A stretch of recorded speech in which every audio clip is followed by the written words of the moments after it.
This is episode number 268 of the Middle Country Public Library podcast. Hello and welcome. Sal DiVincenzo here in the studio with my fabulous colleagues, Sara Hi. and Nicole Rambo. Hello. How's everyone doing this week? Okay. Right. We are wrapping up March. Can't believe it's already the end of March here.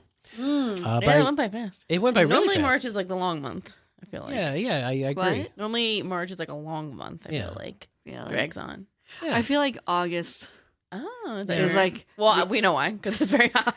Sarah does not like it. but I do feel like August is a very long month. Yeah. Very long. Because like there's holidays and stuff that break other months up, but this one is just, Yeah. it's I just, feel like March was fast. it was very Yeah, fast, okay. yeah. Yeah. So before we get into our segments, I just have a little bit of housekeeping. I do want to mention that next week is our budget vote.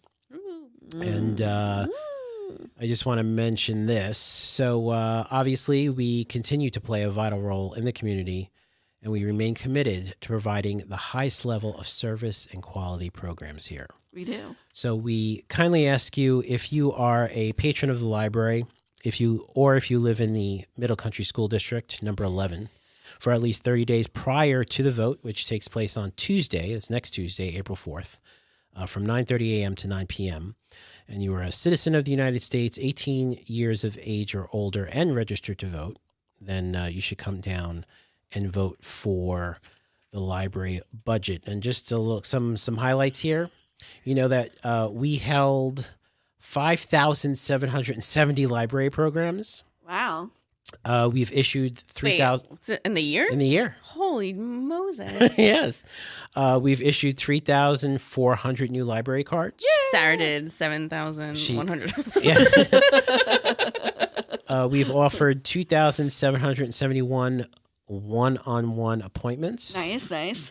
And we've provided 2,278 notary and passport appointments. Wow. So, That's awesome. yeah, so you could go to our website if you haven't already to look at the estimated expenditures, the proposed budget, or if you've received our quarterly, you can see it there on page number 2. And yeah, definitely. And right there on the front page, obviously also this year, we have opened up our new innovation space. And we will shortly be opening up our media studio as well for patrons to take advantage of. So, yes, if you are a patron or if you live in the district, we'd appreciate your vote. Whichever way you want to vote, just vote. That'll be great. Vote yes. And also, while you're there, just check us. So thank you for that. And so let's jump right into our segments for this week. Who wants to go first?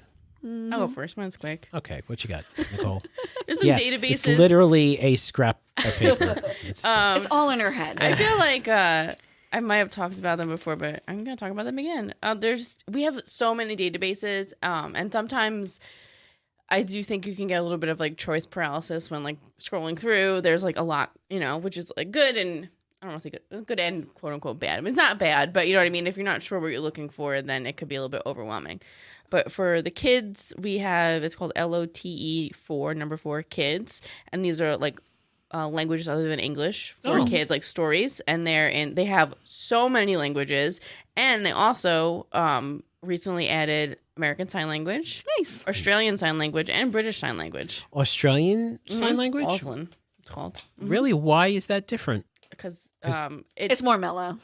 Yeah, it's like shrimp on the bar, man. Yeah. Even because it's called American Sign Language, not like English Sign Language. Oh, I like see. America has its own sign language, and then Britain has their own. Oh. Australia has their own, even though we all speak the same language. Yes. Yeah, so they actually Interesting. developed differently. Yeah, and I watched the American ones. Obviously, I don't know the other 2 languages, and I thought they were done really well. I'm not a sign language expert, But you do that. but I do, and Yeah. sometimes I think I can pick out sometimes someone who watched a couple YouTube videos that is now signing compared to like someone who's fluent, and it looks like the person who's doing it is, if not deaf, like a coder. Like he's very, very. Yeah. It seems very, very fluent. So so I definitely recommend. Do they have them. subtitles? Yeah. Well, actually, what it is, it's the picture on the page, so you can read. It's a picture book that they're signing. Oh, so it's the actual words you're seeing on the screen. So you're looking at the pictures just like the picture book, and then they're signing it, and then you hear it. It's being read as well. Oh. So it's all, yeah. Excellent. Yeah, and then like I said, they have all other like spoken languages. They have so many, and it's very simple. It's not hard to navigate. It really is. It just pops up with all the flags, all the language. Just click on it and go. You know what I mean? It's not hard to navigate.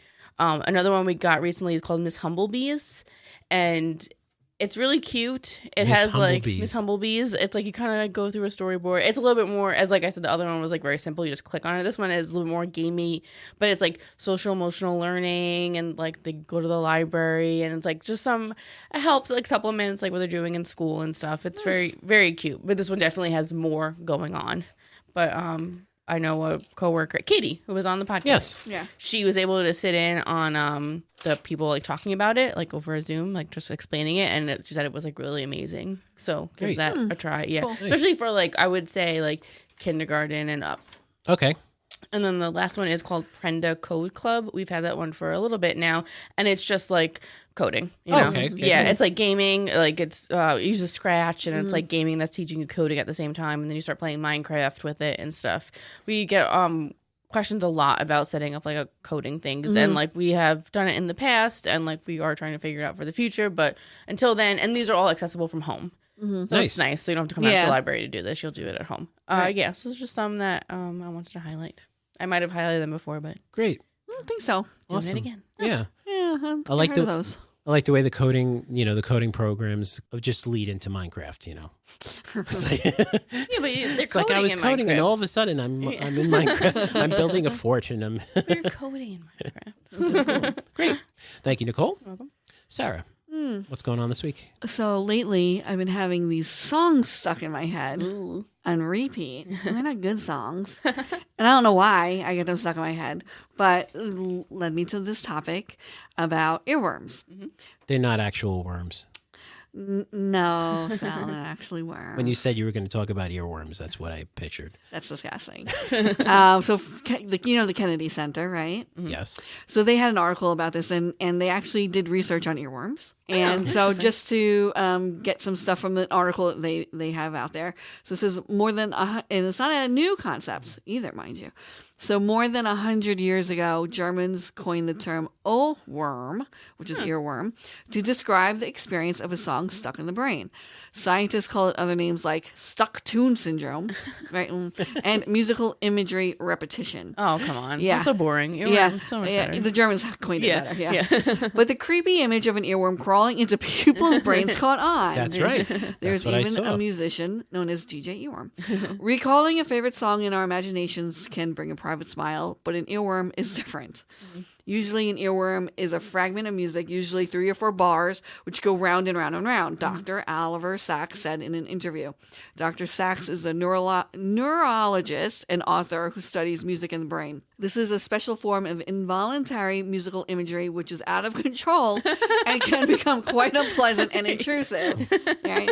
It's true. While songwriters have learned many tricks for creating earworms, squashing them is another story. Earworm sufferers try many ways to erase an annoying melody. Some try to replace it by thinking of another song. Others sing the earworm song all the way through to its end. Okay. That's interesting. Others tackle a task that takes extra concentration. And one study found that the harder people fight to quiet an earworm, the longer it tends to torment them. Oh. So the earworm is in the auditory cortex, where they do most of their karaoke routine. Okay. This is part of the brain that does a lot of the processing of sounds, including music. It is also where musical memories are stored. So the reason why they look into this is for the correlation with dementia patients and how music helps and recalls memories and everything like that. So who knows? Maybe earworms are good. But I have some lyrics and see if you guys. These always get stuck in my head. So. Okay, right? I'm not going to sing them, but can you finish the line, which I think you can, and then maybe one of these songs will play. Thanks. You can, okay. Somebody once told me the world is going to roll me. That's a good one. I ain't the sharpest tool in the shed. Okay, very good. Somebody. Okay. Now that would That's be a big TikTok. Yeah. Okay. This one gets stuck in my head all the time. Okay. And I don't know why. A little bit of Monica in my life. Oh, really? Oh, yes. A little bit of Erica by my Mambo. side. Was This that one Mambo never- number 5? Yeah. Right, yeah. And the next line is, A little bit of Rita? yeah. That's all I need. Yeah, A see? little bit Yeah, of yeah. Tina's what I see. Okay. A little bit of Sandra. And see? I keep going. Wow, okay. The worm is out. Okay. And this is another one. Just this one line with the following. Who let the dogs out? Oh, yes. Oh my god, what year are you stuck in? Yeah, your, no, your that's- earworms are very like 90s. Usually late when I 90s. do something with a dog, I'll be like, who let the dogs out? And then it goes, yeah, Sarah's earworms are taking ibuprofen at night. yeah, they are. I'm not That's lying. how old they are. Okay. Chums. When I wake up, well, I know I'm going to be I'm gonna be the man who wakes up next to you. And then when I Go home. go out, Go out. yeah, I know I'm going to be the man who goes That's along not, with you. they're not the clearest, when they sing, they don't, That's the Yeah. part that Yeah. earworms you. Yeah. but they're not the clearest singers when they're singing. They're a little. Well, it's you a also little- have to sing it it's in a the heavy, brogue. It's a heavy Yeah. accent there. What makes it fun. There's Yeah. definitely Yeah. a heavy Yeah. accent there. Just a small town girl living in a lonely world. Yes, Steve Perry. Yeah. Journey. She took Don't the, stop believing. took the midnight train going Nowhere. anywhere. Anywhere. Yeah. This gets my head a lot. Summer Lovin' had me a blast. Okay, yeah. yes. This one I have had stuck in my head Summer for Lovin' sure. happened so fast. Yeah.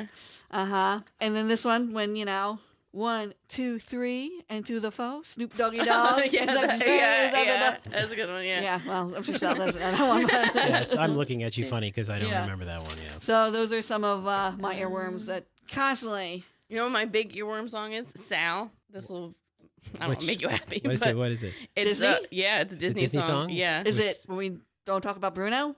No. Frozen? Oh, is it? No. I want to be where Yes! the people are. It is. Little Mermaid? Yes, it's a Little Mermaid. Oh my god. Can I just tell you that I watched that for some odd reason in high school, like early high school. Yeah. That came out, I think, and then Yeah. I watched it so many times. I rewatched it, like I would just put it on in the background. I knew every single song, and Rocky was like, "What is wrong with you?" And I'm like, "What do you mean?" Yeah. Doesn't That everybody song, know? Yeah, specifically. And then when we were at Podfest the first time we went, and we got traumatized, stuck on the Little Mermaid ride. Do you remember this? And me and Sarah got stuck in the section where it was like, Yeah. we were sat there for like 20 minutes. Yes. So It was that too will get with Right. just that part. Yeah. Actually, we were stuck in Terrible. between two scenes, I think, right? Because Yeah, we're on the bend. on our so on we our weren't right. even looking at anything Yeah. good. It was just like we a just wall. heard like over and over. It wasn't the full song. It just Literally that like 100 feet really- from the end of the ride. Yeah. That's how they get you. It's, it's yeah. yeah, really brainwashed. Yeah, no, really. Well, this ride's pause. Hold on. So Sarah, you did mention these different ways that people get these earworms out. So yeah, an ice pick to the ear is what, one of them. what do you do? Nothing. I just Nothing, embrace just it, and embrace I'm it? like, "Oh, let's dance that for like a whole day." Yeah. I started making up different lyrics. Are they not safe for work, right? No, Yeah. no. Or I start singing it like differently. Yeah. Like I start like Yeah. remixing it. Yeah, and it's always like you said in the article. It's always just a 3 or 4 Yeah, lines or yeah. whatever, just a chunk. Yeah, Yeah, yeah. So I'll just start doing whatever I want. yeah. As long as you dance to it. Yeah. There is a song from a movie Yeah. that gets played a lot in my house. It's the Lego Part 2, Lego Movie Part 2, and there's a song in the soundtrack and in the movie called "This Song's Gonna Get Stuck Inside Your Head." Oh, well. It's called Super Catchy Song, and it is a very catchy Oh, song. really? well, And once you hear that, it's stuck inside your head. Oh, that's funny. But yeah, all right. Well, remember Miss Lamb Chop? Lamb Chop? Yeah, This all is a right. song that doesn't end. It just goes on and on, my friend. No? Not people? So, you remember Lamb Chop? Yeah, lamb chop. yeah, but I didn't. No? You didn't watch, never watched no? it to the end? Because it was the ending song. That's a long time Some ago, people right? started singing it. You must have been watching was little. reruns. No. No? All right, that was probably in her sunset years. The show. I was gonna say no. That's No, that's it's from when I was young. I just remember that song. Yeah, then it gets stuck in your head. It worked. Very good. All right. Well, thank you, Sarah. Mm-hmm. And that does it for this episode. If you want to get other episodes stuck inside your head, you can visit our website, mcplpodcast.com, as well as visit our blog. Sarah's you're doing pretty well with that blog there. Thanks. You're enjoying the blog, bunch, aren't you? Put a bunch of earworms on there. Yeah, that's all it's going to be. It's Yeah. like just little Just snippets. like here's the Yeah. earworm section. Yeah. Yeah, the YouTube or whatnot. So it's blog.mcplpodcast.com, and that's where we have our extended and our expanded show notes. If you subscribe to us, you'll notice the descriptions have gotten shorter, but the blog has gotten longer. So definitely take advantage of that. And you know what? If you are listening on YouTube, hit the subscribe button. We have, as of this recording, we have 1,020 subscribers. Wow. So we are on our way to 2,000 subscribers by the end of this year, maybe. Yeah. We'll see. That would be great. And we'd appreciate that. So hit that subscribe button, hit the like button. So for Sara Fade and Nicole Rambo, I'm Sal DiVincenzo. We'll see you on the next show.